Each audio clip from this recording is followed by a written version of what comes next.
ஓம் Sri Sairam. December 24, 2025. சுவாமி வழங்கும் இன்றைய அருளமுதம். எல்லா மதங்களிலும் உன்னத புருஷர்களின் பிறந்த நாட்கள் கொண்டாடப்படுகின்றன. ஆனால் எந்த லட்சியங்களுக்காக அவர்கள் வாழ்ந்தார்களோ அவை நினைவு கூறப்பட்டு பின்பற்றப்படுவதில்லை. அவர்களின் போதனைகளை பின்பற்றுவதில் உங்களுக்கு அக்கறை இல்லை என்றால் இந்த கொண்டாட்டங்கள் அர்த்தமற்ற செயற்கையான சடங்குகளாக ஆகிவிடுகின்றன. எவருடைய பிறந்த நாள் கொண்டாடப்படுகிறதோ அந்த தூய ஆன்மாக்களுக்கு இது நியாயம் செய்தது போல் ஆகாது. இயேசு கிறிஸ்து அனைத்து உயிரினங்களையும் நேசித்து எல்லோருக்கும் கனிவுடன் சேவையாற்ற வேண்டும் என்று மக்களுக்கு போதித்தார்.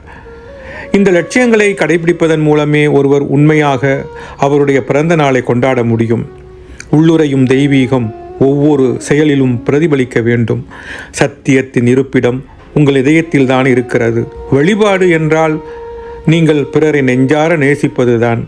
நீங்கள் பிரேமையில் வாழ வேண்டும் மற்றும் பிரேமையை அடிப்படையாக கொண்ட தன்னலமற்ற சேவையாற்றும் வாழ்க்கையை நடத்த வேண்டும்.